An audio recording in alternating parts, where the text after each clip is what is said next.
தமிழன் தொலைக்காட்சி சொந்தங்களுக்கு கிறிஸ்டபர் தாஸின் அன்பு வணக்கங்கள். இன்றைய அரசியல் அரங்கம் நிகழ்ச்சிக்காக நம்முடன் இணைந்திருப்பவர் மனிதநேய மக்கள் கட்சியின் நிறுவன தலைவரும் பாபநாசம் சட்டமன்ற தொகுதியின் உறுப்பினருமான பேராசிரியர் திரு ஜவாஹிருல்லா நம்முடன் இணைந்திருக்கிறார். அவரோடு நிறைய விஷயங்கள் நம்ம பேசலாம். குறிப்பாக இஸ்ரேல் காசா போர் விவகாரம் மிக பெரிய அளவில் கடுமையான சேதங்களை உருவாக்கி இருக்கிறது. பசி, பஞ்சம் உள்ளிட்ட பெரும் துயரங்களோடு அந்த நாடு மக்கள் அலைவதை நாம் பார்க்கிறோம். இந்தியா எந்த விதமான நடவடிக்கைகளை மேற்கொள்ள வேண்டும், எந்த விதமான நடவடிக்கைகளை மேற்கொண்டு வருகிறது என்பன போன்ற பல்வேறு கருத்து விமர்சனங்கள் இதன் மீது தொடர்கின்றன. மட்டுமல்லாது தமிழகத்தின் அரசியல் களம் 2026 சட்டமன்ற தேர்தலை நோக்கி பரபரப்பாக நகர்ந்து கொண்டிருப்பதை நாம் அறிவோம். இப்படியான ஒரு சூழலில் பேராசிரியரோடு நிறைய விஷயங்கள் நாம் பேச இருக்கிறோம். சார் வணக்கம். நலமாக இருக்கீங்களா சார்? நல்லா இருக்கேன். இந்த இஸ்ரேல் காசா போர் தொடர்பாக ஒவ்வொரு நாளும் வரக்கூடிய செய்தி, நம்ம பார்க்கக்கூடிய காட்சிகள் மிகுந்த மன உளைச்சலை தருகிறது. ஏறக்குறைய ஒரு இனப்படுகொலை என்ற வார்த்தை கூட நாம் பயன்படுத்தலாம் என்று என்ன தோன்றுகிறது. இந்த ஒரு போக்கு சர்வதேச விவகாரம், சர்வதேச அரசியல், இந்தியாவால் என்ன செய்துவிட முடியும் அப்படின்ற ஒரு கருத்து இருக்குது. ஆனால் செய்யக்கூடிய விஷயங்களை கூட இந்தியா செய்யவில்லை, செய்ய மறுக்கிறது என்ற விமர்சனங்களும் இதன் மீது தொடர்கின்றன. எப்படி பார்க்கலாம், எப்படி பார்க்குறீங்க? ஏறத்தாழ 2 ஆண்டுகளுக்கு மேலாக காசாவில் இஸ்ரேல் தன்னுடைய பயங்கரவாதத்தை அந்த அப்பாவி மக்கள் மீது நடத்தி வருகிறது. ஜெனோசைடு என்று சொல்வது இன அழிப்பு என்று தமிழிலே சொல்லலாம். 1948 இந்த 2ஆம் உலகப் போருக்கு பிறகு இந்த ஜெனோசைடுக்கு எதிராக ஐநா மன்றம் ஒரு பெரிய தீர்மானத்தை நிறைவேற்றி இனி ஒருபோதும் இப்படி நடக்கக்கூடாது என்று சொல்லி ஒரு ஜெனோசைடு என்றால் என்ன என்பதற்கான சில விதிமுறைகளை வகுத்தது.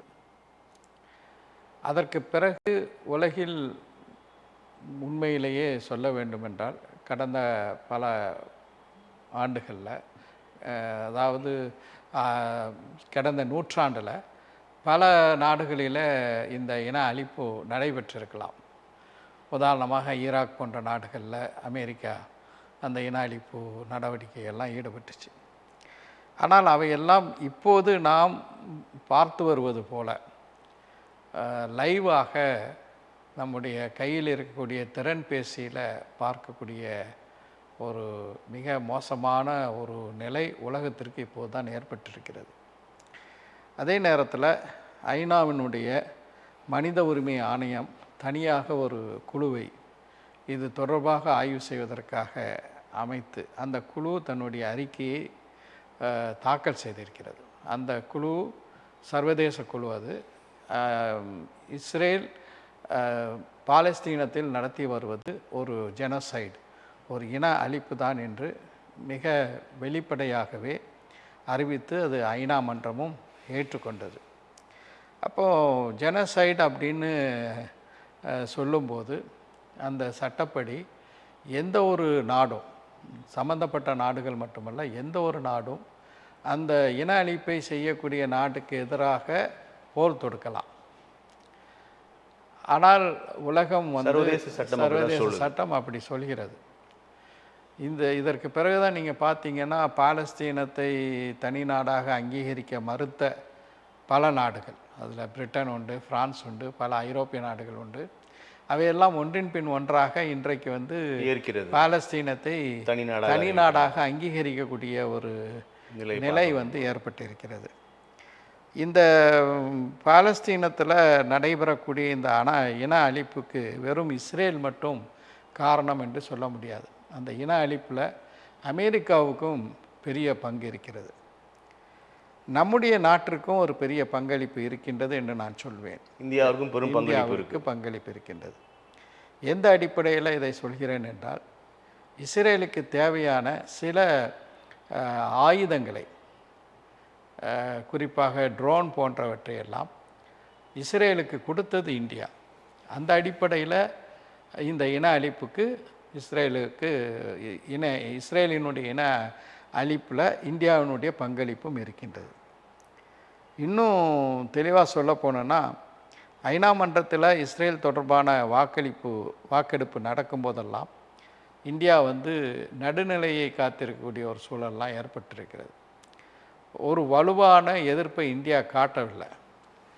நம்முடைய நாடு காந்தியடிகளுடைய தேசம். காந்தியடிகள் மிக தெளிவாக எப்படி வந்து பிரெஞ்சு மக்களுக்கு சொந்தமோ, எப்படி இங்கிலாந்து வந்து ஆங்கிலேயர்களுக்கு சொந்தமோ, அதே போல் பாலஸ்தீனம் வந்து அரபுகளுக்கு சொந்தம் என்று தெளிவாகவே சொல்லி, பாலஸ்தீன மக்களோடு நான் நிற்கிறேன் என்று அவர் காலத்திலேயே அதை தெளிவாக குறிப்பிட்டிருக்கிறார். ஸோ இந்தியா வந்து ஒரு சரியான நடவடிக்கையை பாலஸ்தீன விவகாரத்தில் இஸ்ரேலுக்கு எதிராக எடுக்கவில்லை என்பதுதான் யதார்த்தமான உண்மை. இந்த ஜெனோசைடுக்கு என்ன செய்ய வேண்டும் அப்படின்னு பார்க்கும்போது, இந்த இன அழிப்புக்கு எதிராக இனி இஸ்ரேலுக்கு இந்தியாவிலிருந்து எந்த ஒரு ஏற்றுமதியும் ஏற்படாது என்ற ஒரு அறிவிப்பை வந்து இந்திய அரசு அறிவிக்க வேண்டும். அதை வந்து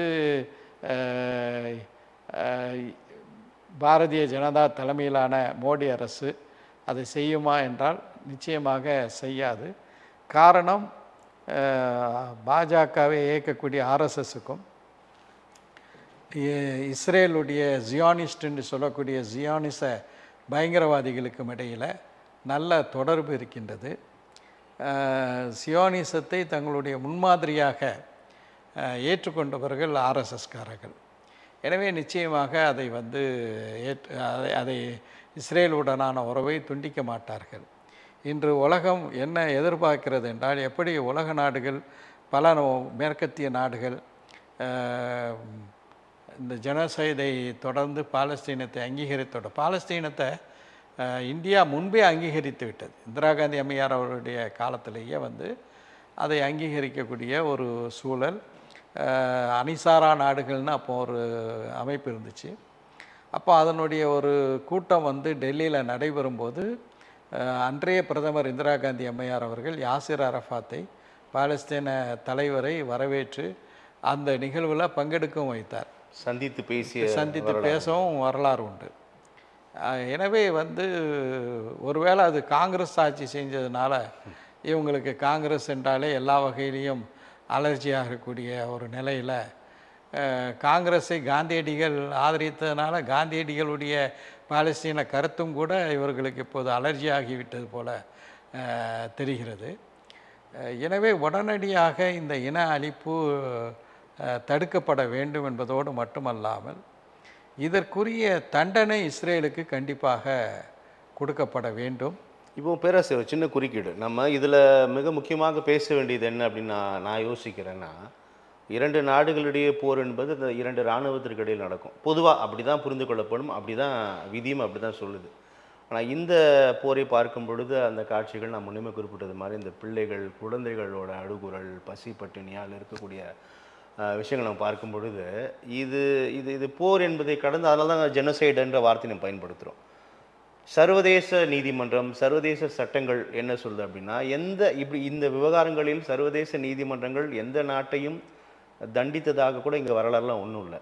அப்போ மீண்டும் ஐநாவில் இது பேசுபொருளாக இருக்கிறது, ஐநா கண்டனம் தெரிவிக்கிறது, ஐநாவை நோக்கி நகர்வது என்பதும் கூட என்ன ஆகிற போகுதுன்ற ஒரு கேள்வி இதன் மீது எழுதல. சரியான நிலை தான். நான் பாலஸ்தீனத்தை பொறுத்த வரைக்கும் இஸ்ரேல் வந்து வார் கிரைம்ஸ் என்று சொல்லக்கூடிய போர்க்குற்றங்களை செய்கிறது என்று ஏற்கனவே வந்து சர்வதேச போரே குற்றம் தானே. ஆமாம், இந்த விவகாரத்தில் போரே குற்றம் தானே. சர்வதேச குற்றவியல் நீதிமன்றம் வந்து அப்படியான ஒரு தீர்ப்பை அறிவித்து பெஞ்சமின் நெட்டன்யாஹூ ஒரு குற்றவாளி என்று அறிவித்து விட்டது. ஆனால் வந்து நீங்கள் சொல்வது மாதிரி ஐநாவினுடைய பல்வேறு மன்றங்கள், அது ஐநாவுடைய மனித உரிமை ஆணையமாக இருந்தாலும் எந்த ஒரு அமைப்பாக இருந்தாலும் அவர்கள் வந்து வெறும் கண்டனத்தை மட்டும்தான் பதிவு செய்ய முடியுமே தவிர அதை செயல்படுத்தக்கூடிய ஒரு அதிகாரம் அவங்களுக்கு இருக்கான்றால் இல்லை. உண்மையிலேயே வந்து இது போன்ற ஒரு போர்க்குற்றவாளியை கைது செய்து சிறையில் அடைக்கலாம் என்று சட்டம் சொல்கிறது. ஆனால் அதை வந்து நடைமுறைப்படுத்த முடியுமா என்றால் நிச்சயமாக நடைமுறைப்படுத்த முடியாத ஒரு நிறுவனமாக தான் இருக்கின்றது. நாமும் இந்த சர்வதேச அளவில் இந்த அளவுக்காவது ஒரு கண்டனம் உலக நாடுகளின் சார்பாக வந்திருக்கிறதே என்ற அளவோடு நம்ம வந்து ஒரு சிறிய திருப்தியை பெறக்கூடிய ஒரு நிலை தான் இருக்கிறதே தவிர, நான் சொன்ன மாதிரி உண்மையிலேயே ஒரு வார் கிரைம் என்று சொல்லக்கூடிய போர்க்குற்றங்களை செய்திருக்கக்கூடிய ஒரு ஜெனோசைடை, இன அழிப்பை, மொத்தமாக அந்த இனத்தையே வந்து கூண்டோடு காலி செய்ய வேண்டும். அதனால தான் குழந்தைகளை வந்து இலக்காக கொண்டு, மருத்துவமனைகளை இலக்காக கொண்டு, காப்பகங்கள், தங்குமிடங்கள் எல்லாத்துலேயும் எப்படி வந்து குண்டு வீசக்கூடாது, தாக்குதல் நடத்தக்கூடாது என்பது போர் விதி. எப்படி ஈழத்தில் வந்து தமிழ் சொந்தங்கள் ராஜபக்ஷ என்ற கொடுங்கோலனால் வந்து அழிக்கக்கூடிய இன அழிப்பு செய்தானோ, அதே மாதிரி தான் வந்து இன்றைக்கி வந்து பாலஸ்தீனத்தில் இந்த இன அழிப்பு வந்து பெஞ்சமின் நெட்டன்யாவும் ட்ரம்பும் ஒன்று சேர்ந்து அதை வந்து செய்து வருகிறார்கள். என்னை பொறுத்தவரை இந்த நொடி கூட தொடர்ந்து கொண்டிருப்பது, இந்த நொடி கூட தாக்குதல் நடைபெற்று நம்ம பார்க்கிறோம். இதற்கு இப்போ இந்த தனிநாடு அங்கீகாரம் ஒரு குறைந்தபட்ச தீர்வாக இருக்குமா, இல்லை அடுத்த கட்ட நகர்வு என்ன முடிவாக இருக்கும்னு நினைக்கிறேன்? அதாவது ஒன்றை மட்டும் உலகம் புரிந்து கொள்ள வேண்டும். பாலஸ்தீன மக்களை பொறுத்த வரைக்கும் அந்த பாலஸ்தீனத்தினுடைய வரலாற்றை ஆய்வு செய்த ஒரு மாணவன் என்ற அடிப்படையில், அது குறித்து ஒரு புத்தகத்தை எழுதியவன் என்ற அடிப்படையில் நான் என்ன சொல்ல விரும்புகிறேன் என்றால், இது போன்ற பல பேரழிவுகளை பாலஸ்தீன மக்கள் கடந்த காலங்களிலும் சந்தித்திருக்கிறார்கள். அவர்களுடைய வரலாறு முடிவடைந்து விட்டதென்றெல்லாம் பலரும் எழுதியிருக்கிறார்கள். ஆனாலும் கூட அதற்கு பிறகு அவர்கள் கிளர்ந்து எழுந்து தங்களுடைய தாய்நாட்டை மீட்ட பல்வேறு நிகழ்வுகள் வரலாறு தோறும் நடைபெற்றிருக்கிறது. எனவே வந்து இந்த இன அழிப்பு செய்து விட்டோம், காசாவை நாம் இஸ்ரேலுடன் இணைத்து கொள்ளலாம் என்றெல்லாம் இஸ்ரேல் வந்து காணக்கூடிய பகல் கனவு இப்போது மீண்டெழுவார்கள், உறுதியாக நிச்சயமாக மீண்டெழுவார்கள். நிச்சயமாக சுதந்திர பாலஸ்தீனம் உருவாகும். அது எப்போது என்பது நமக்கு தெரியாது. ஆனால் நிச்சயமாக அவர்கள் வந்து இதை வந்து விட்டுவிட்டு அந்த பாலஸ்தீனியர்கள் போக மாட்டார்கள். தங்களுடைய தாய்நாட்டை மீண்டும் மீட்டே தீர்வார்கள். இது முடிவல்ல அப்படின்னு நம்ம பார்க்குறோம். பேராசிரியர், நம்ம இப்போ இந்தியா அரசியல் பேசும்பொழுது பாரதிய ஜனதா கட்சி வாக்காளர் பட்டியலில் தீவிர திருத்த பணி தொடர்பாக பிரதான எதிர்க்கட்சியில் ராகுல் காந்தி ஆக்சிஜன் குண்டு, ஹைட்ரஜன் குண்டுகள் எல்லாம் தூக்கி போட்டார். தேர்தல் ஆணையம் அதற்கான விளக்கத்தை தந்தது, நீங்கள் அஃபிடவிட் ஃபைல் பண்ணும் அப்படின்னு சொன்னாங்க. ஆனால் மற்ற மாநிலங்களில் சில எம்பிக்கள், நாங்கள் ஏற்கனவே இது தொடர்பாக நிறைய பிரமாண பத்திரம் தாக்கல் செஞ்சுருக்கோம், அதற்கான பதில் இல்லை அப்படின்னு சொன்னாங்க. இப்போ ஏறக்குறைய தமிழகம், புதுச்சேரி உள்ளிட்ட 5 மாநிலங்களில் தேர்தல் நடைபெறவிருக்கிறது. தமிழகத்திற்கும் இது நகரவிருக்கிறது. வாக்காளர் பட்டியல் தீவிர திருத்த பணி எப்படி பார்க்கலாம்? அதாவது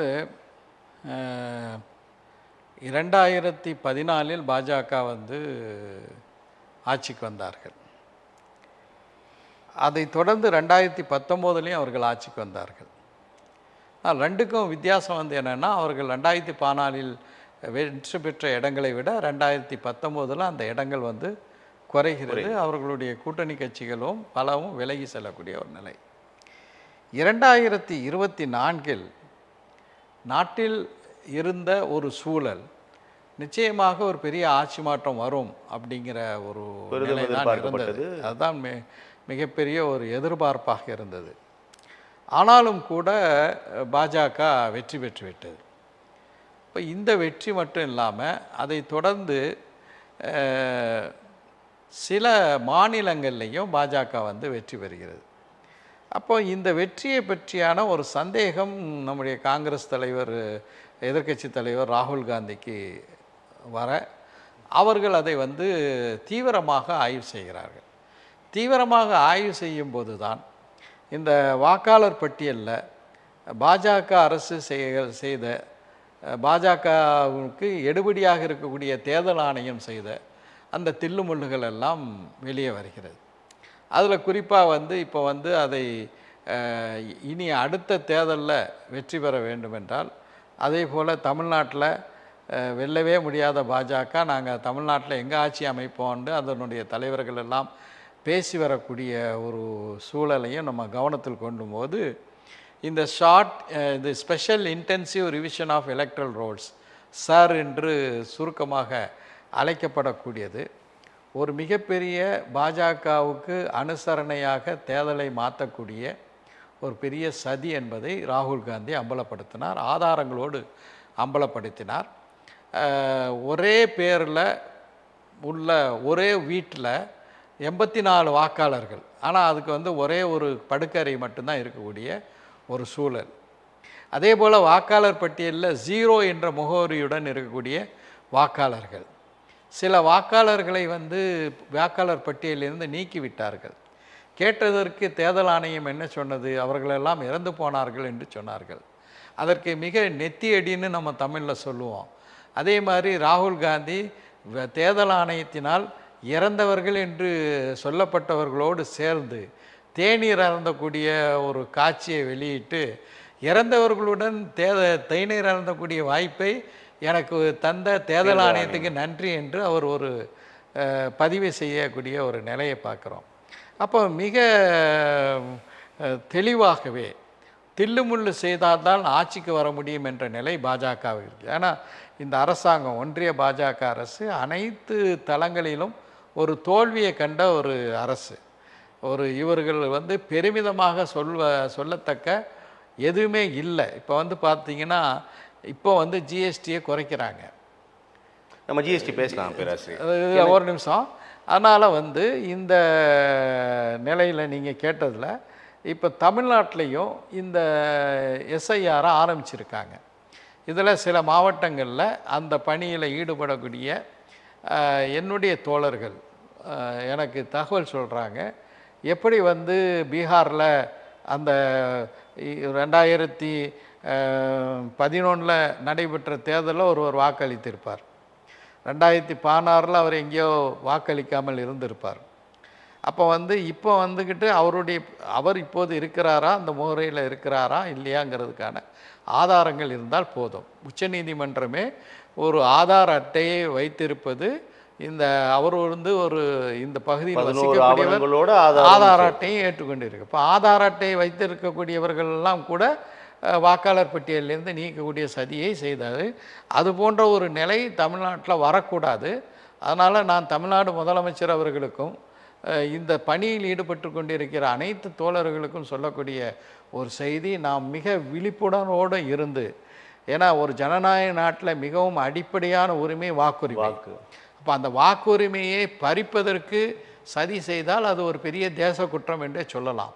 ஸோ இதில் மிக விழிப்புணர்வோடு நம்ம செயல்பட வேண்டும் என்று அதை நீங்கள் அந்த விழிப்புணர்வோடு செயல்பட வேண்டும் என்பதனால் நான் அந்த கேள்வி முன்வைக்கிறேன். இப்போ மகாராஷ்டிரா தேர்தலில் 5 மணிக்கு மேல் கணிசமான வாக்குகள் பதிவானது அப்படின்ற ஒரு குற்றச்சாட்டு முன்வைக்கப்பட்டது. அது ஒரு லாஜிக்கலாக புரிஞ்சுக்கலாம். ஏன்னா அந்த பூத் கேப்சர்ன்றது நம்ம கேள்விப்பட்டிருக்கிறோம். எல்லா கட்சிகளுமே அந்த கடைசி நேரத்தில் பண்ணுவாங்க வச்சுங்க போலி வாக்குகள். அது ஒரு வாதம். ஆனால் இப்போ நீங்கள் சொல்லக்கூடிய இந்த வாக்காளர் பட்டியல் தீவிர திருத்த பணியில் வந்து இப்போது நீங்களே ஒரு கட்சியோட தலைவராக இருக்கிறீங்க, நீங்கள் சட்டமன்ற உறுப்பினராக இருக்கிறீங்க. உங்களுடைய தொண்டர்கள் வந்து உங்கள் தொகுதிக்கு உட்பட்ட இடங்களில் அந்த பூத் ஸ்லிப் கொடுக்க போவாங்கல்ல பேராசிரியர். இப்போ என் வீட்டுக்கு வந்தால் உங்களுக்கு உறுதியாக தெரியும், என் வீட்டில் நான் மனைவி என் பிள்ளைங்க தான் இருக்காங்கன்னு உங்கள் தொண்டர்களுக்கு உறுதியாக தெரியும் தானே? ஆமாம். அப்போது என் வீட்டில் ஒரு 40 வாக்குகள் இருக்கிற அது பொய்யாக இருக்கிற இடத்துல உங்களுடைய தொண்டர்களே அதை கண்டுபிடித்து விடுவார்களே, இது எப்படி அந்த குற்றச்சாட்டாக போகுதுன்னு கேட்குறேன். இல்லை, அதுதானே கண்டுபிடிச்சி தானே நீங்கள் சொல்கிற அதே முறையில் தான் காங்கிரஸ் கட்சியினுடைய தொண்டர்கள் அதை கண்டுபிடித்து தான் ராகுலுக்கு தகவல் கொடுக்குறாங்க. கர்நாடகாவில் தேர்தல் முடிஞ்சிருச்சே, தேர்தல் முடிந்து விட்டது. அதுக்கு பிறகு தான் அவர் எழுப்புறாரு. ஒரு இடைத்தேர்தல் அங்கே நடைபெறுகிறது. அந்த இடைத்தேர்தலில் இந்த தில்லுமுல்லுகள்லாம் நடந்தது என்பதை வந்து அவர்கள் வந்து ராகுல் காந்தி அவர்களுடைய கவனத்துக்கு கொண்டு போய் தான் அவர் வந்து இந்த பிரச்சனையை ஆதாரப்பூர்வமாக, நான் சொல்வது ஒன்றும் கதையல்ல என்று சொல்லி ஒரு hydrogen bomb, super hydrogen bomb, இன்னொரு ஹைட்ரஜன் ஆட்டம் பாம்பு போட்டு ஹைட்ரஜன் பாம்பு, இன்னொரு சூப்பர் ஹைட்ரோஜன் பாம்பு இருக்குண்டு தினந்தோறும் வந்து ஒன்றிய அரசாங்கத்தை கையில் போட்டுக்கொண்டு தேர்தல் ஆணையம், ஒன்றிய அரசுக்கு ஆதரவாக தேர்தல் ஆணையம் செய்யக்கூடிய தில்லுமுல்லுகளை எல்லாம் அம்பலப்படுத்திட்டு வர்றாரு. இப்போது நம்ம முன்னாள் தலைமை தேர்தல் ஆணையர் குரேஷி தொடர்பாக பேசும்போது கூட ஞானேஷ்குமாருக்கு சொல்லியிருக்கார், ஒரு பிரதான எதிர்க்கட்சி தலைவர் ஒரு குற்றச்சாட்டை முன்வைக்கிறாருன்னா அதுக்கு முதல்ல நடவடிக்கைக்கு உத்தரவிடுங்க, அப்புறமா இவருக்கு விளக்கம் கேளுங்க அப்படின்றது தான் அவருடைய கருத்தாக இருக்குது. ஆனால் இந்த தேர்தல் ஆணையம் நீங்கள் அஃபிடவிட் ஃபைல் பண்ணுங்கள், பிரமாண பத்திரத்தை தாக்கல் செய்து கேளுங்க, போகிற போக்கில் நீங்கள் கேள்வி கேட்டீங்கன்னா நான் பதில் சொல்ல முடியாதது, அதுக்கு ஒரு புலி ஸ்டாப் வைக்க பார்க்கிறது. இது சரிதானே? இப்போ ராகுல் காந்தி கேள்வி கேட்கும்போது பிரமாண பத்திரமாக தாக்கல் செய்து என்ன சிக்கல் அப்படின்ற ஒரு ஆதரவு குரல்கள் இது மீது ஒலிக்குது. எப்படி பார்க்கலாம், எப்படி இல்லை, புரிஞ்சுக்கலாம்? இதுக்கு வந்து பிரமாண இப்போ வாக்குமூலம் தாக்கல் செய்யணும் அப்படின்னு சொல்வது வந்து நியாயம் இல்லை. ஏன்னா ஏற்கனவே காங்கிரஸ் கட்சிக்காரர்கள் இது தொடர்பாக நாங்கள் பிரமாண வாக்குமூலங்கள்லாம் தாக்கல் செஞ்சுருக்கோம். அது குறித்து என்ன நடவடிக்கை எடுத்திருக்கு? அதாவது ஒரு கட்சியினுடைய தலைவர் தான் அதை தாக்கல் செய்யணும்னு அவசியம் இல்லை. அந்த கட்சியை சார்ந்த நிர்வாகிகள் தாக்கல் செஞ்சுருக்காங்க. அது குறித்து எந்த நடவடிக்கையும் எடுக்காமல் சமாஜ்வாதி எம்பி கூட அதை பண்ணியிருக்காரு. இப்படியான ஒரு பல அதாவது தேர்தல் ஆணையத்தை சந்தி சிரிக்கக்கூடிய வகையில் இந்த மாதிரியான குற்றச்சாட்டுகள் இருக்கும்போது அதற்கு ஆதாரபூர்வமாக எந்த ஒரு பதிலும் சொல்ல முடியல. ஏன்னா தேர்தல் ஆணையம் இது ராகுல் காந்திக்கு மறுப்பாக சொன்ன பலவற்றை அவர் வந்து அது தேர்தல் ஆணையம் தவறு செய்கிறது என்பதை பப்ளிக் மீடியாவில் பொதுத்தளத்திலேயே அதை அமலப்படுத்தி விட்டார்.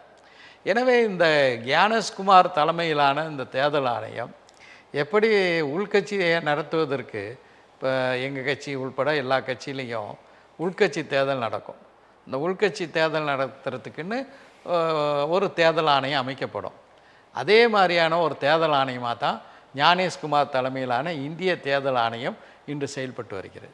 தேர்தல் ஆணையத்தின் மீது இந்த விமர்சனங்கள் அப்படின்றது ரொம்ப ரொம்ப சீரியஸான சப்ஜெக்ட், சீரியஸான அலிகேஷன் இல்லையா பேராசிரியர்? இது இப்போது இதை வந்து எதிர்க்கட்சி தலைவர் இந்த குற்றச்சாட்டை முன்வைக்கிறார். தேர்தல் ஆணையம் விளக்கம், முன்னாள் தலைமை தேர்தல் ஆணையர் அது குறித்து ஒரு கருத்து தெரிவிக்கிறாரு. நீதிமன்றத்திற்கு போயிருக்கு வழக்கு. இதையெல்லாம் கடந்து, அதாவது இது தொடர்பாக தாக்கூர் முன்னாள் மத்திய அமைச்சர் கூட இது தொடர்பாக ஒரு செய்தியாளர் சந்திப்பில் தமிழ்நாட்டில் கூட இருக்குது, சென்னையில் கொளத்தூர் தொகுதியிலே வந்து போலி வாக்காளர் இருக்குது அப்படின்றது அவரே பதிவு பண்ணுறாரு. இப்போ நம்ம சட்டமன்ற தொகுதி நடைபெற இருக்கக்கூடிய நிலையில் இதை இந்த குற்றச்சாட்டோடு அப்படியே கடந்து போகிறீர்களா? அடுத்த கட்டமாக இதை எப்படி எதிர்கொள்ள போகிறீர்கள்? இல்லை, ஏன்னா ரொம்ப சீரியஸ் சார்ஜ் இது ரொம்ப சீரியஸ் சார்ஜுங்கிறதெல்லாம் மாற்று கருத்து இல்லை. அதனால தான் நான் ஏற்கனவே சொன்ன மாதிரி இந்த சிறப்பு வாக்காளர் பதிவு திருத்த நடவடிக்கைகளில் அனைத்து கட்சியினரும் மிக உஷாராக கவனத்தோடு இதை எதிர்கொள்ள வேண்டும். இல்லை, நான் மீண்டும் ஏற்கனவே சொன்னது தான் சொல்கிறேன். அவர்கள் எந்த கொள்கை உடையவர்களாக இருந்தாலும் சரி, ஒரு ஜனநாயக நாட்டில் வந்து வாக்குரிமை என்பது அடிப்படை உரிமை. எந்த ஒரு வாக்காளரும் அதிலிருந்து விடுபடக்கூடாது. கடைசி ஆயுதமாக தானே மக்கள்கிட்ட இருக்க ஆயுதமாக தானே. எனக்கு வேண்டிய நான் விருப்பமாக தேர்ந்தெடுப்பதற்கான ஒரே வாய்ப்பு வாக்கு தானே. எனவே வந்து அதில் தெளிவாக வந்து அனைவரும் விழிப்புணர்வோடு செயல்பட வேண்டுங்கிறது தான் என்னுடைய கருத்து. திராவிட முன்னேற்ற கழகமும் அதன் கூட்டணி கட்சிகளும் ரொம்ப வலுவாக இருக்குது, ரொம்ப அண்டர்ஸ்டாண்டிங்காக இருக்கும் அப்படின்னு அதன் தலைவர் திரு ஸ்டாலின் அவர்கள் தொடர்ந்து சொல்லிக் கொண்டு வருவதை நம்ம பார்க்குறோம். இருப்பினும் ஆட்சியில் பங்கு, அதிகாரத்தில் பங்கு, அதிக இடங்கள் வேண்டும் அப்படின்ற குரல்கள் நீங்கள் உட்பட எல்லாமே தொடர்ச்சியாக பேசி வருவதை நம்ம பார்க்குறோம். இந்திய கம்யூனிஸ்ட் கட்சியின் சமீபத்திய மாநில தலைவர் தோழர் வீரபாண்டியன் கூட நேற்று முன்தினம் அந்த கருத்தை பதிவு செய்திருக்கிறார். ஏறக்குறைய கூட்டணி கட்சிகள் எல்லாமே அதிக இடங்களை கேட்டு பெறுவோம் அப்படின்னு ஒரு கருத்தை முன்வைத்து வருவதும் பார்க்குறோம். இதிலிருந்து கொஞ்சம் வேறுபாடாக காங்கிரஸ் வந்து துணை முதலமைச்சர் அளவுக்கு கேட்போம் அப்படின்லாம் அந்த கட்சி சேர்ந்தவர்கள் சொல்கிறார்கள். கேஎஸ் அழகிரியோட கருத்தை நீங்கள் பார்த்துருப்பீங்க, படிச்சிருப்பீங்க. சாரை அவர்கள் பிடிந்து கொண்டு சக்கையை மட்டுமே நாங்கள் பார்க்கக்கூடிய நிலை இருக்குது அப்படின்னா ரொம்ப அதிருப்தி தெரிவிக்கிறாரு. அதன் சட்டமன்ற கூட்டத்தில் ராஜேஷ்குமார் 2016 விஜய் வந்து ராகுல் காந்தி சந்திச்சாரு அப்படின்னு சில வரலாறு பதிவுகள்லாம் எடுத்து போட்டு, அதனால நீங்கள் தாவேக்காவுடன் கூட்டன்னு நினச்சிக்குவானா, ஆனால் எதுவுமே இறுதி நேரத்தில் மாறுதலுக்கு உட்பட்டது அப்படின்றதும் சொல்கிறார். ஸோ இந்த புள்ளிகள்லாம் இணைத்து பார்க்கும் பொழுது கூட்டணி கட்சிகள் திமுகவுக்கு ஒருவித நெருக்கடியை தருகிறது அப்படின்னு ஒரு வாதம் முன்வைக்கப்படுது. மற்றொரு வாதம் தமிழக வெற்றி கழகத்தின் கதவுகள் திறந்தே இருக்கிறது, அதனால் இவங்க வந்து அதை வந்து பயன்படுத்துவதற்காக இப்படி ஒரு கோரிக்கையை நெருக்கடிகளாக தருகிறார்கள் என்ற வாதம் முன்வைக்கப்படுது. நீங்கள் எப்படி பார்க்குறீங்க? ஏற்கனவே திராவிட முன்னேற்ற கழகத்தினுடைய தலைவர் தமிழ்நாட்டின் முதலமைச்சர் தளபதி மு.க. ஸ்டாலின் அவர்கள் இது குறித்து அவரே பதில் சொல்லியிருக்காரு. என்னென்னா, எங்கள் கூட்டணிங்கிறது ஒரு ஜனநாயக ரீதியான கூட்டணி. எங்கள் கூட்டணியில் இருக்கக்கூடிய கட்சிகள் அரசை வந்து விமர்சனம் பண்ணுவாங்க, பல்வேறு கோரிக்கைகளை வைப்பாங்க, அதையெல்லாம் நாங்கள் வந்து பேசி தீர்ப்போம் என்று அவர் தெளிவாகவே சொல்லியிருக்கிறார். இது வந்து பாரதிய ஜனதா கட்சியை போன்று ஒரு சர்வாதிகாரத்தனமான ஒரு கூட்டணி அல்ல. அந்த அடிப்படையில் ஒவ்வொரு அரசியல் கட்சியும் சட்டமன்ற தேர்தலாக இருக்கட்டும், நாடாளுமன்ற தேர்தலாக இருக்கட்டும், அதில் வந்து தங்களுக்கு அதிக பிரதிநிதித்துவம் வேண்டும் அப்படிங்கிற கோரிக்கை வைப்பது நிச்சயமாக ஜனநாயகத்தில் ஏற்றுக்கொள்ளக்கூடிய ஒன்று தான். அந்த அடிப்படையில் ஒவ்வொரு கட்சியும் வந்து அந்த கோரிக்கை வைக்கிறாங்க. எங்களை பொறுத்த வரைக்கும் நாங்கள் வந்து ஜூலை 6 மதுரையில் ஒரு பெரிய பிரம்மாண்டமான ஒரு மாநாட்டை நடத்தினோம். அந்த மாநாட்டில் 2 கோரிக்கைகளுக்காக வந்து அந்த மாநாடு நடத்தப்பட்டது. ஒன்று, அரசியல் அதிகாரத்தில் சிறுபான்மை மக்களுக்கு உரிய பிரதிநிதித்துவம் தர வேண்டும். 2வது, இந்த வக்ஃபு திருத்த சட்டம் முற்றிலுமாக திரும்ப பெற வேண்டும். அப்போ அந்த முதலாவது கோரிக்கையை பொறுத்த வரைக்கும் நீங்கள் பார்த்தீங்கன்னா, தொடர்ச்சியாக நாடாளுமன்றத்திலும் சட்டமன்றத்திலும் முஸ்லீம்களுடைய பிரதிநிதித்துவம் குறைந்து வரக்கூடிய ஒரு நிலையை வந்து பார்க்குறோம். இப்போ தமிழ்நாடு சட்டமன்றத்தில் 234 சட்டமன்ற உறுப்பினர்களில் இப்போது இருக்கக்கூடிய முஸ்லீம் அதாவது நான் அதிகாரப்பூர்வமான மக்கள் தொகை கணக்கெடுப்பின்படி பார்க்கும்போது 14 சட்டமன்ற முஸ்லீம் உறுப்பினர்கள் இருக்க வேண்டும். ஆனால் இப்போ நாங்கள் இருக்கிறது வந்து 7 பேர் தான் இருக்கோம். எல்லா கட்சியும் சேர்த்து பாதி தான் இருக்கிறீங்க. மனிதநேய மக்கள் கட்சி, திராவிட முன்னேற்ற கழகம், அதே போல் காங்கிரஸ், அதே மாதிரி விடுதலை சிறுத்தைகள், எல்லாம் அதிமுகவில் யாரும் கிடையாது. நாங்கள் 4 கட்சி தான். 4 கட்சியில் 7 உறுப்பினர்கள் சட்டமன்றத்தில் இருக்கோம். மொத்தத்தில் 14 ஆனால் 14 சட்டமன்ற உறுப்பினர்கள் இருக்கணும். அதனால் எங்களுடைய கோரிக்கை என்னென்னா, கூடுதலான இடங்கள் எங்களுக்கும் தர வேண்டும். அதே போல் அந்தந்த கட்சிகள், எங்கள் கூட்டணியில் இருக்கக்கூடிய கட்சிகள் தாங்கள் நிறுத்தக்கூடிய வேட்பாளர்கள்லையும் அதிகமான சிறுபான்மை வேட்பாளர்கள். குறிப்பிடக்கூடிய 14 பேர் வந்து சிறுபான்மையினரா அல்லது இஸ்லாமியர்கள் மட்டுமா? முஸ்லீம்கள் மட்டும். முஸ்லீம் ஜனத்தொகையை வச்சு தான் சொல்கிறேன். அதே மாதிரி கிறிஸ்தவ சமூகத்துக்கும் அதே மாதிரி 14 வேணும். ஏன்னா அவங்களும் ஈக்குவலாக தான் இருக்காங்க தமிழ்நாட்டில். மொத்தத்தில் 28 சட்டமன்ற உறுப்பினர்கள் சிறுபான்மை சமூகத்தை சார்ந்தவர்கள். ஆனால் மொத்தமாக எவ்வளோ பேர் இருக்காங்க பேராசிரியர்? இப்போது முஸ்லீம் சட்டமன்ற உறுப்பினர்கள் 7 பேர் இருக்காங்க. கிறிஸ்தவ சட்டமன்ற உறுப்பினர்கள் நான் வந்து அது சரியாக எனக்கு தெரிஞ்சு யாருக்குரிய 10-11 இருப்பாங்க. அவ்வளோதான் இருப்பாங்க. 28 பேர் இருக்கணும். உங்கள் கணக்கு பேர் இருக்கணும். ஓகே. ஸோ வந்து நாங்கள் வைக்கக்கூடிய அந்த கோரிக்கை இந்த அடிப்படையில் வந்து எங்களுக்கு அதிக பிரதிநிதித்துவம் தர வேண்டும். எங்களுடைய கட்சியின் சார்பாகவும் போட்டியிடுவதற்கு கூடுதலான இடங்களை திராவிட முன்னேற்ற கழகம் தர வேண்டும். அதே நேரத்தில் வந்து எங்கள் கூட்டணியில் இருக்கக்கூடிய கட்சிகளும் அதிகமான முஸ்லீம் வேட்பாளர்களை வந்து நிறுத்த வேண்டும். இப்போ காங்கிரஸை பொறுத்த வரைக்கும் பார்த்திங்கன்னா, சட்டமன்றத்தில் ஒரே ஒரு முஸ்லீம் எம்எல்ஏ தான் இருக்கார், ஹசன் மௌலானா. அதே போல் வந்து திராவிட முன்னேற்ற கழகத்தை பொறுத்த வரைக்கும் நீங்கள் பார்த்தீங்கன்னா, திராவிட முன்னேற்ற கழகத்தில் வந்து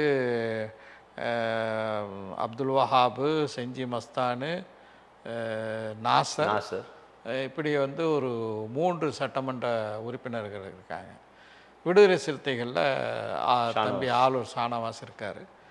எங்கள் கட்சியில் 2 பேர் இருக்கோம். ஸோ இது வந்து அதிகரிக்கப்பட வேண்டுங்கிற அந்த நிலைப்பாட்டை நிச்சயமாக நாங்கள் வந்து வற்புறுத்துவோம். ரொம்ப நியாயமான கோரிக்கை பேராசிரியர். அதாவது மாநில சுயாட்சி பேசக்கூடிய முக்கியமான கட்சி திராவிட முன்னேற்ற கழகம், மத்தியில் கூட்டாட்சி, மாநில சுயாட்சி பேசக்கூடிய மிக முக்கியமான ஒரு கட்சி திமுக. அதனால் இதை உறுதியாக நீங்கள் வெறுமனே தேர்தல் நேரத்தில் அதிக இடங்களை கேட்டு பெற வேண்டும், அதிக இடங்களை கேட்க வேண்டும் என்பதை கடந்து சிறுபான்மையினருக்கான உரிய பிரதிநிதித்துவம் அடிப்படையிலாவது தரணுன்றது மிக நியாயமான ஒரு கோரிக்கை. இதை வந்து திமுக தலைமை ஏற்றுக்கொள்ள வேண்டும் என்பது பொதுவான கருத்து.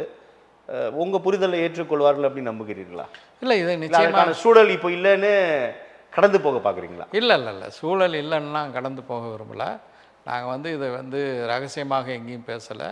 ஒரு பெரிய மாநாடு, ஆயிரக்கணக்கான மக்கள் தீர்மானமாக நிறைவேற்றி சமீபத்தில் தமிழ்நாட்டில் நடந்த கட்சி மாநாடுகளில் திராவிட முன்னேற்ற கழகம் நடத்திய 30 விழாவுக்கு அடுத்ததாக மிகப்பெரிய அளவில் மக்கள் திரண்டது வந்து மனிதநேய மக்கள் கட்சியினுடைய மதுரை மாநாட்டில் தான். ஸோ அந்த அடிப்படையில் வந்து அவ்வளோ மக்கள் வந்தார்கள்னா, இன்னொன்றையும் சொல்லிக்கொள்ள விரும்புகிறேன், இது எல்லாம் அவர்களாகவே இந்த நாங்கள் வைத்த அந்த கோரிக்கையை ஏற்று அந்த மாநாட்டில் பங்கு கொண்டார்களே தவிர அவர்கள் அழைத்து வரப்பட்ட கூட்டம் அல்ல. அழைப்பு விடுத்தோம், அவர்களாகவே வந்த ஒரு கூட்டம். ஸோ உணர்வுபூர்வமாக இந்த கோரிக்கையின் முக்கியத்துவத்தை கருதி உணர்வுபூர்வமாக வந்தார்கள். வந்தவர்கள் எங்கள் கட்சிக்காரங்க மட்டும் இல்லை, அனைத்து ஜமாத்துகள்லேருந்து வந்தாங்க. பல்வேறு கட்சியில் இருக்கிறவங்களும் வந்தாங்க. ஏன்னா இந்த கோரிக்கை நியாயமானது. இதை வந்து அரசியல் கட்சிகள் கட்சியை கடந்து சிறுபான்மையர் இஸ்லாமியர்கள் அப்படின்னு கூடினாங்கன்னு சொல்றீங்க. ஆமாம், அது கோரிக்கைக்காக கூட்டினாங்க. அஃப்கோர்ஸ் அதில் வந்து பிற சமூக மக்களும் இந்த கோரிக்கையை ஆதரிக்கக்கூடியவர்களும் ஏராளமாக மற்றவர்களும் சிறுபான்மை அல்லாதவர்களும் இருந்தாங்க. அதை வந்து நம்ம வந்து ஏன்னா மனிதநேய மக்கள் கட்சிங்கிறது சிறுபான்மையினர்களுடைய கோரிக்கைகளை மட்டுமல்ல, தமிழ்நாடு சார்ந்த பல்வேறு பொதுவான விஷயங்களில் முதலாக பல அழுத்தமான பதிவுகளை செய்த ஒரு கட்சி. குறிப்பாக தமிழ்நாட்டில் வேளாண்மை பாதுகாக்கப்பட வேண்டும், சுற்றுச்சூழல் பாதுகாக்கப்பட வேண்டும், மனித உரிமை காக்கப்பட வேண்டும், இதிலெல்லாம் பெரும் அக்கறையும் தலையீடும் கொண்ட கட்சிங்கிற அடிப்படையில் எல்லா சமூகத்தினரும் மறுபதில்லை. இஸ்லாமியர்களுக்கான கட்சி அப்படின்னு உங்களை சுருக்க விரும்பல. அது அப்படி சொல்வதும் தவறு. அது ஒரு அரசியல் இருக்குது, நம்ம அது நிறைய. அதனால் இந்த பாயிண்ட் வந்து என்னென்னா, சிறுபான்மை இந்த மனிதநேய மக்கள் கட்சிக்கு அதிகமான இடங்களை நிச்சயமாக நாங்கள் கேட்போம். அது வந்து கடந்து போக விரும்பலை, அது அழுத்தமாகவே கேட்போம். எல்லாமே கேட்கும்போது திமுக தலைமைக்கு ஒரு வித நெருக்கடி உருவாகும் அல்லவா? அதை எப்படி யோசிக்கிறீங்க? அது எங்களுடைய வேலை இல்லைன்னு சொல்கிறீங்களா? அப்படியான ஒரு நெருக்கடி ஏற்படும் என்று நான் கருதவில்லை. காரணம் வந்து நம்முடைய தமிழ்நாட்டினுடைய முதலமைச்சர் அவர்கள் இந்த கூட்டணியை நீங்கள் பிற மாநிலங்களோடு ஒப்பிட்டு பார்த்தாலும் கூட நீண்ட நெடிய காலம், உண்மையிலே சொல்லப்போனால் நாங்கள் வந்து 2014 தொடர்ந்து திமுக கூட்டணியில் அங்கம் வைத்திருக்கிறோம்.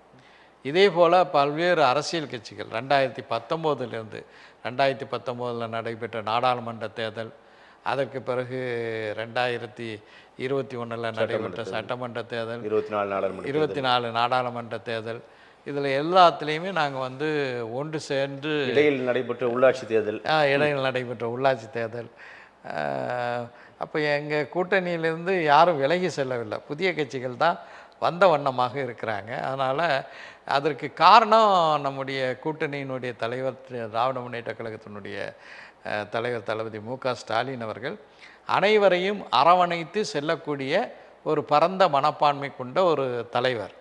எனவே எங்களுடைய இது கூட்டணி கட்சிகள் சொல்வதை நெருக்கடி என்று கருத மாட்டார். பரந்த மனப்பான்மையோடு இவற்றையெல்லாம் நிச்சயமாக பரிசீலிப்பார் என்ற நம்பிக்கை இருக்கு. மிகச்சரியாக இடப்பகிர்வில் சரியான அதை அணுகுவார் அப்படின்னு நம்புறீங்க? நிச்சயமா பொறுத்து வந்து பார்க்கலாம். பேராசிரியர், நீங்கள் அந்த பக்கத்தில் அதிமுக பாஜக கூட்டணி தொடங்கிய நாள் முதலே பொதுவான கட்சிகளை விட திமுகவும் அதன் தோழமை கட்சிகளும் நிறைய பதபதப்பதை பார்க்க முடிகிறது. நிறைய அறிவுரை ஆலோசனைகள் வழங்குகிறீர்கள். குறிப்பாக அதிமுக ஐயோ ஏன் பாஜகவோட போச்சு அப்படின்னு அந்த கருத்துருவாக்கம் நிறைய திமுக கூட்டணி கட்சிகளிடையே நிரம்பி வரதை பார்க்க முடியுது. என்ன பிரச்சனை? அவங்க மீண்டும் சொல்கிறாங்க இது வந்து தேர்தலுக்கான கூட்டணி மட்டும்தான், அவங்க கொள்கையில் அவர்கள் உறுதியாக இருக்கிறார்கள், எங்கள் கொள்கை கோட்பாட்டில் நாங்கள் உறுதியாக இருக்கிறோம். என்ன சார் உங்கள் பிரச்சனைன்னு கேட்குறாரு எடப்பாடி பழனிசாமி. ஆனால் நீங்கள் யாரும் அதை கேட்பதாக தெரியவில்லை. என்ன பிரச்சனை பேராசிரியர்? அதாவது திமுக கூட்டணி கட்சிகள் வந்து அதிமுக பாஜகவோடு இணைந்ததை கண்டு பதட்டமடையில்லை.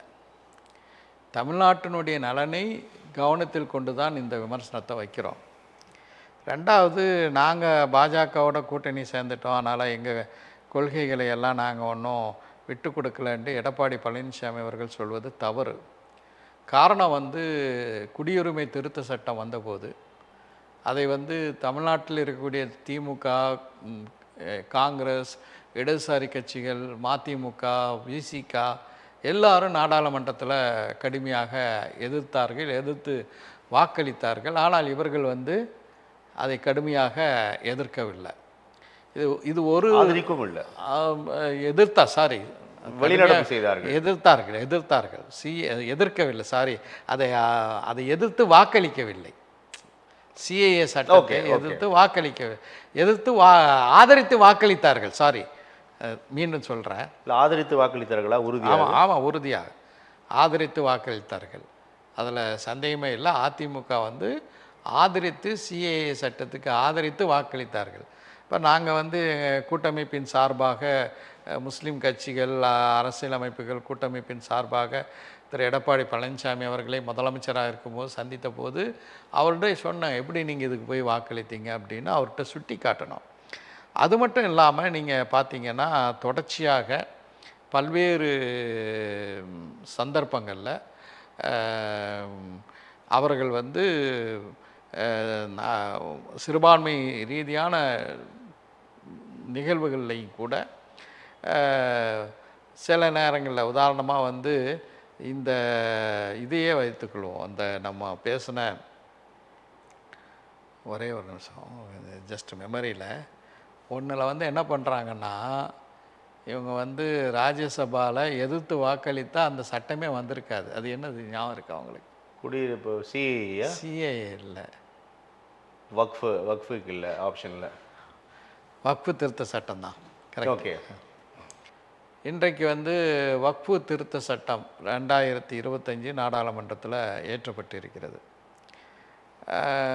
அதில் வந்து லோக்சபாவில் மக்களவையில் பாஜகவுக்கு பெரும் ஆதரவு இருக்கிறது. ஆனால் வந்து ராஜ்யசபாவில் பெரிய அளவில் ஆதரவு இல்லை.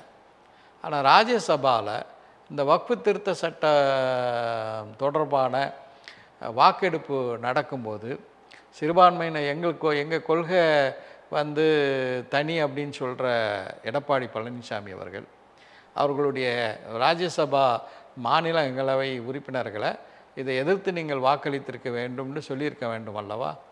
எதிர்த்து வாக்களிக்கலை, அதை வந்து என்ன செஞ்சிட்டாங்க, வெளிநடப்பு செய்து விட்டார்கள். ஸோ வந்து எங்களுடைய கொள்கை தனி அப்படின்ட்டு சொல்ல முடியல, பாஜகவோட ஒன்றரை கலந்து விட்ட ஒரு நிலையில் தான் எடப்பாடி பழனிசாமி அவர்களுடைய அதிமுகவுடைய நிலை இருக்கிறது. இதை வந்து நாங்கள் பதட்டப்படலை. எங்களுக்கு அதாவது திராவிட முன்னேற்ற கழகம் உட்பட அந்த அணியில் இருக்கக்கூடிய கட்சிகள் இதை பாஜகவுடன் அதிமுக வந்து பாஜகவுடன் தேர்தல் அணியை கூட்டணி அமைத்ததை நாங்கள் வந்து ஒரு கவலையோடு பார்க்கிறோம். காரணம், தமிழ்நாடு வந்து தொடர்ச்சியாக 1967 திராவிட கட்சிகள் ஆட்சி செய்யக்கூடிய ஒரு மாநிலமாக இருக்கிறது. திமுக அதிமுக என்ற அடிப்படையில் அந்த நிலை வந்து கொண்டிருக்கிறது. இப்போது வந்து அதிமுக பாஜகவுடன் சேர்ந்ததுனால எப்படி வந்து மகாராஷ்டிரம் உள்பட பல்வேறு மாநிலங்களில் கூட்டணி வச்ச பெரிய கட்சிகளை எப்படி பாஜக விழுங்கியதோ அதே போல் அதிமுகவை விழுங்கிவிடும், ஒரு திராவிட கட்சிக்கு முடிவுரை எழுதப்படும் அப்படிங்கிற ஒரு கவலையின் காரணமாக தான் இத்தனை விமர்சனங்களையும் நாங்கள் வந்து தமிழ்நாட்டில் அதை அப்படி எழுதிவிட முடியும்னு நம்புறீங்களா?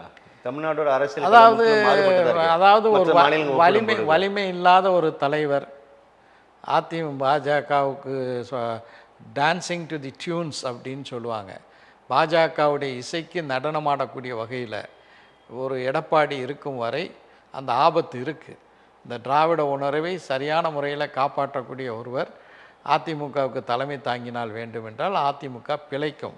அதே அந்த தரப்பில் என்ன சொல்கிறாங்கன்னா, திமுக தான் பாஜகவோட பி டீமாக இருக்குது, நீங்கள் கேலோ இந்தியாவா மோடியை கூப்பிட்றீங்க, நாணய வெளியீடாக ராஜ்நாத் சிங்கை கூப்பிட்றீங்க, நீங்கள் எதிர்கட்சியாக இருக்கும்போது கோபேக் மோடி, ஆளும் கட்சியாக இருக்கும்போது வெல்கம் மோடின்ற நிலையில் தானே திமுக இருக்குது. திமுக தான் இரட்டை நிலைப்பாட்டோடு இருக்கிறதே ஒழிய நாங்கள் என்றைக்குமே ஒரே நிலைப்பாட்டோடு தான் இருக்கிறோம். இது வந்து ஒரு அற்பத்தனமான விமர்சனம். வந்து பிரதமர் மோடியை வந்து கூப்பிட்டது பாஜகவினுடைய முக்கிய புள்ளிங்கிற அடிப்படையில் கூப்பிடலை, அவர் இந்தியாவினுடைய பிரதமர் என்ற அடிப்படையில் அந்த ஒரு நிகழ்ச்சிகளுக்கு வந்து கூப்பிட்றாங்க. கேலோ இந்தியாங்கிறது தமிழ்நாடு அரசு நடத்துகிற நிகழ்ச்சி இல்லை, அது வந்து ஒரு அகில இந்திய அளவில் நடக்கக்கூடிய ஒரு நடக்கக்கூடிய இல்லை ஒரு நிமிஷம் நடக்கக்கூடிய கூப்பிடுறதே இல்லையா பிரதமர், மட்டும் தான் கூப்பிடுகிறார்கள். இல்லை இல்லை அப்படி நீங்கள் சுருக்கி தெலுங்கானா சந்திரசேகர ஒரு முறை பிரதமர் வந்தப்போ அவர் வெளிநாடு வேற மாநிலத்துக்கு சென்று விட்டார், அது பார்க்க விருப்பம் இல்லை. என்ன அதுதானே எதிர்ப்பு, அது எந்த சந்தர்ப்பங்கிறது பார்க்கணும். இப்போ வந்து பிரதமர் மோடியை வந்து தனிப்பட்ட முறையில் தன்னுடைய இல்லத்துக்கு வரவழைத்து தமிழ்நாடு முதலமைச்சர் ஒன்றும் விருந்து கொடுக்கல. கேலோ இந்தியாங்கிறது அகில இந்திய அளவில் நடக்கிறது. நாணயம்ங்கிறது அது ஒரு முக்கியமாக கலைஞருடைய நாணயம் அவருடைய சென்டினரி, அவருடைய நூற்றாண்டை ஒட்டி வெளியிடப்படும்போது அது வந்து ஃபினான்ஸ் மினிஸ்ட்ரிக்கு கீழே தான் வருது. ஸோ அந்த ஃபினான்ஸ் மினிஸ்ட்ரி தான் அந்த நாணயத்தை வெளியிட்டிருக்கு, அதனால் அவர்கள் அழைத்தார்கள். இதை வைத்து கொண்டு திமுக பாஜகவுடைய நிலைப்பாடை எடுக்குதுன்னா, இன்றைக்கி பாஜக அரசாங்கம் செய்யக்கூடிய ஒவ்வொரு மாநில விரோத நடவடிக்கைகளாக இருக்கட்டும், சமூக நீதிக்கு விரோதமான நடவடிக்கைகளாக இருக்கட்டும், தமிழ்நாட்டு முதலமைச்சருடைய வலிமையான குரலை போன்று வேறு யாரும் எழுப்பலைங்கிறது தான் யதார்த்தமான ஒரு நிலை. இப்போ இன்னொன்று சொன்னீங்க பேராசிரியர், நீங்கள் திமுக அதிமுகன்னு இரட்டை கட்சிகள் தான் இருந்துச்சு. கடந்த முறை வந்து 3வது அணி அல்லது 3வது கட்சி நாம் தமிழர் இருந்தது. இப்போ களத்தில் புதிதாக தமிழக வெற்றி கழகம் பெரிய ரோல் ப்ளே பண்ணுறதை நம்ம பார்க்குறோம். அப்போ 4 முனை போட்டியாக 26 களம் இருக்குது அப்படின்னு சொல்கிறாங்க. எப்படி பார்க்கலாம்? அதாவது எத்தனை 4 முனை போட்டியாக இருக்கட்டும், 5 முனை போட்டியாக இருக்கட்டும், உண்மையிலேயே வந்து இந்த போட்டி வந்து திமுக அணிக்கும் அதிமுக அணிக்குமாக தான் இருக்கும். நீங்கள் குறிப்பிடக்கூடிய சீமானுடைய நாம் தமிழர் கட்சி வந்து அவர்கள் வந்து ஒரு பெரிய ஒரு பங்கை இந்த சட்டமன்ற தேர்தலில் எடுப்பாங்களா அப்படிங்கிறது சந்தேகத்துக்குரியது ஒன்று. அடுத்து நீங்கள் தாவேக்காவை பற்றி சொல்கிறீங்க. அதாவது சீமானுடைய கட்சியாவது அவர்கள் போட்டியிட்டு தனியாக போட்டியிட்டு ஒரு வாக்கு விகிதத்தை வந்து காட்டியிருக்கிறார்கள். ஆனால் இவர் வந்து அன்டெஸ்டட், இன்னும் வந்து அந்த பரிசோதனைக்கு உள்ளாகலை. சீமானை பொறுத்த வரைக்கும் அவர் தொடர்ச்சியாக வந்து அவர் நாம் தமிழர் கட்சின்னு தொடங்குறதுக்கு முன்னாடியே தமிழக மக்கள் தொடர்பான தமிழ் உணர்வு தொடர்பான அதில் வந்து நமக்கு உடன்பாடு இருக்கலாம், உடன்பாடு இல்லாமல் இருக்கலாம், அது வேறு விஷயம். ஆனால் தொடர்ந்து பொதுத்தளத்தில் கருத்துக்களை வெளியிட்டு களத்தில் நின்று அந்த கட்சியை வந்து கட்டமைத்து செயல்பாட்டாளராக இருந்தது. ஆனால் சகோதரர் விஜய் வந்து திரையுலகத்திலிருந்து நேரடியாக அரசியல் களத்துக்கு குதித்திருக்கிறார். இப்போ வந்து அவருக்கு நிறைய கூட்டங்கள் கூடுது, மாநாடுகள் போடுறார், நிறைய கூட்டம் கூடுது அப்படிங்கிற மாதிரி பொதுவான ஒரு பேச்சு இருக்கின்றது. சீமானுக்கும் விஜய்க்கும் நிறைய வேறுபாடு இருக்குது. விஜய் போன்ற ஒரு பிரபலமான கதாநாயகனாக சீமான் இருந்ததில்லை. கதாநாயகனாக சில படங்களிலே நடித்திருக்கலாம், இந்த அளவுக்கு இல்லை. விஜய் உச்ச நட்சத்திரமாக இல்லை.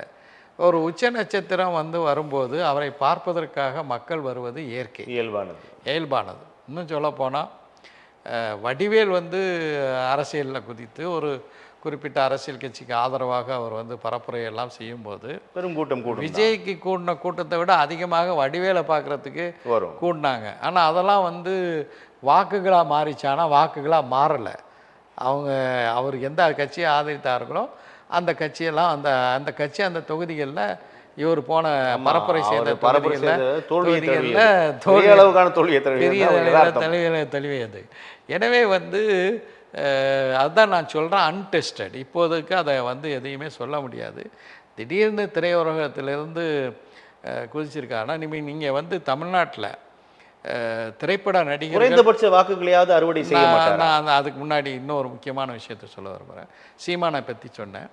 எம்ஜிஆர் அவர்கள் திரையுலகத்தில் இருந்தவர் தான். அவர் வந்து அதிமுகங்கிற ஒரு கட்சி 72 தொடங்குறதுக்கு முன்னாடி, அதுக்கு முன்னாடி திமுகவில் தான். அதுக்கு முன்னாடி திமுக ஆட்சிக்கு வருவதற்கு முன்பு அவர் ஒரு திமுகவினுடைய ஒரு சாதாரண தொண்டனாக திமுகவினுடைய கருத்துக்களை எல்லாம் திரைப்படங்கள்லையும் சொன்னார், பொதுக்கூட்டங்கள் மற்ற இடங்கள்லையெல்லாம் சொல்லி ஒரு கட்சி செயற்பாட்டாளராக இருந்து அதில் வந்து எம்எல்சி ஆகிறாரு, அப்புறம் கட்சியினுடைய பொருளாளராக இருக்கார். அதுக்கு பிறகு அவர் தனியாக ஒரு கட்சியை கண்டார்.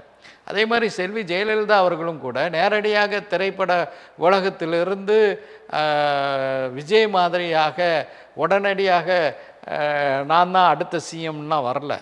அவங்க வந்து நெடிய காலம் எம்ஜிஆருடைய பொதுச் செயலாளராக எம்ஜிஆர் இருக்கும்போது அந்த கட்சியினுடைய கொள்கை பரப்பு செயலாளராக இருந்து பல்வேறு நாடாளுமன்ற ராஜ்யசபா உறுப்பினராகி அப்புறம் பல்வேறு அரசியல் ரீதியான நடவடிக்கைகள், அதன் மூலமாக பல்வேறு சிறை தண்டனை இதெல்லாம் அனுபவித்து தான் அவர் வந்து ஒரு கட்சி பொதுச் செயலாளராக வந்தார். ஆமாம். இது இல்லாமல் வந்தவங்கள்லாம் இப்படி வந்தவங்கலாம் விஜய் ரூட்டில் வந்தவங்கலாம் நிறைய பேர் காணாமல் போயிருக்காங்க.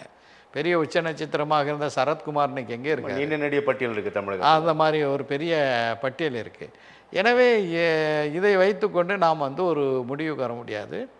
இவர் கணிசமான வாக்கை பெறுவாரா அப்படிங்கிறத நீங்கள் கேட்குறீங்க. என்னை பொறுத்த வரைக்கும் திமுக அதிமுகவுக்கு அடுத்த நிலையில் வேண்டுமென்றால் சில தொகுதிகளில் அவங்க வாக்கை வாங்கலாமே தவிர ஒரு ஆட்சியை நிர்ணயிக்கக்கூடிய அளவுக்கு அவர்கள் வாக்குகள் பெறுவார்கள் என்று, அல்லது ஆட்சியை அவங்களுடைய வார்த்தைகள் சொல்ல வேண்டுமென்றால் ஒரு ஆட்சியை பிடிக்கக்கூடிய அளவுக்கு அவர்கள் வாக்கு பெறுவார்களா என்றால் நிச்சயமாக இயலாது. பொறுத்திருந்து பார்க்கலாம் பேராசிரியர். நிறைய விஷயங்கள் நம்ம பேசியிருக்கோம். உங்களுடைய வருகைக்கும் கருத்து போயிருக்க மிக்க நன்றி. நன்றி.